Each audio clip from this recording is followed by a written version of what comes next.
Exercise 7.1 मतलब question 2. Find the equation of the parabola with vertex at the origin axis along y-axis and passing through the point -10 and -5. तर इथे आपल्याला equation काढायचं पॅराबोलाचं की ज्याचं vertex हे ओरिजिन आहे कोऑर्डिनेट सिस्टीमवर XY कोऑर्डिनेट सिस्टीमवर आणि ॲक्सिस सिमेट्री ॲक्सिस हा y ॲक्सिस आहे आणि पॅराबोला ह्या पॉईंटमधून पास होतो की ज्याचे निर्देशक ऋण 10 आणि ऋण 5 आहे. म्हणजे पॅराबोलावर हा पॉईंट आहे ज्याचे कोऑर्डिनेट्स -10 आणि -5 आहे. आता -10 is x coordinate of that point and -5 is y coordinate of that point. तिथे आपण XY कोऑर्डिनेट सिस्टम काढून घेऊ. हा पॉईंट इथे दाखवू, ओरिजिन दाखवू आणि पॅराबोला त्याच्यातून पास होतो हे आपण ड्रॉ करू. x axis negative x axis, y axis negative y axis.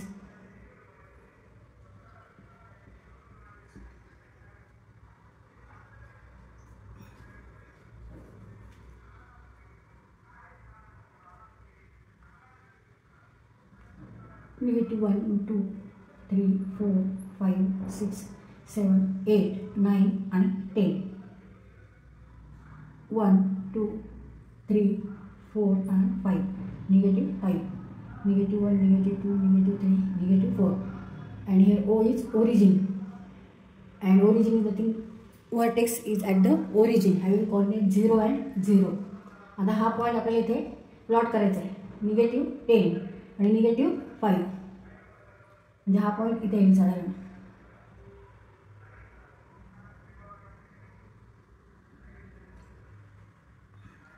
-10 and -5. तर आता आपल्याला पॅराबोला ड्रॉ करायचा आहे की ज्या पॅराबोलामधून हा पॉईंट पास होतो. हा पॅराबोला आहे. तर ह्या पॅराबोलाचं आपल्याला इक्वेशन फाइंड आउट करायचं आहे. इक्वेशन फाइंड आउट आपल्याला माहिती काय दिलेली आहे फक्त की पॉईंट आहे, पॉईंटचे कोऑर्डिनेट्स आहेत की जे ह्या पॅराबोलावर आहेत आणि ओरिजिन हे व्हर्टेक्स आहे म्हणजे याचे कोऑर्डिनेट 0 0 आहे. तर या पॅराबोलाचं इक्वेशन काय. आता ह्या पॅराबोला जेव्हा असा पॅराबोला असतो तेव्हा आपण standard form of the parabola equation of the standard equation of the parabola आपण काय घेतो x² = -4by असं घेत असतो. जर असा जर पॅराबोला असेल ह्याचं इक्वेशन आपण काय घेतो x² = -4by. x² = -4by.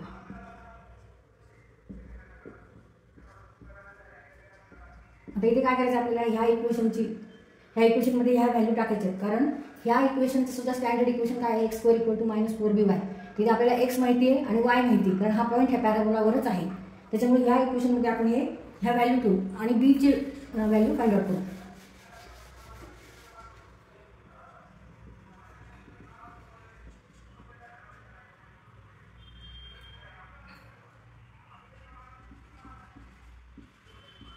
Standard equation of the parabola.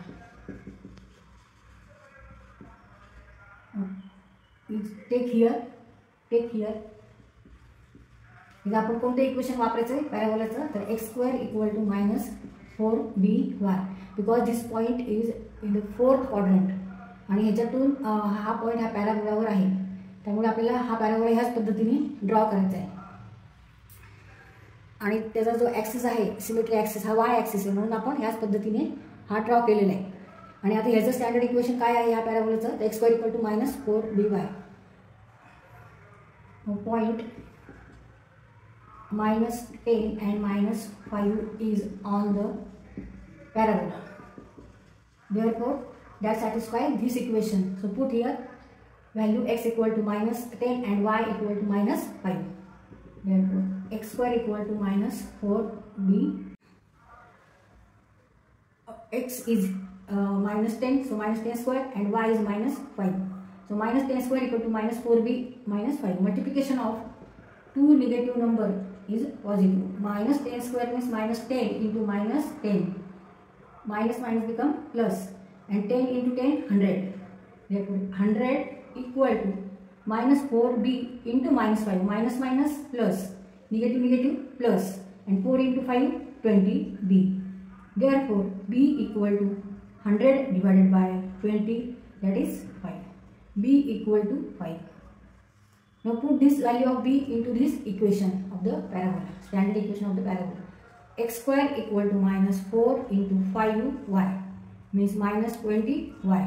X square equal to minus 20y, and this is the equation of parabola.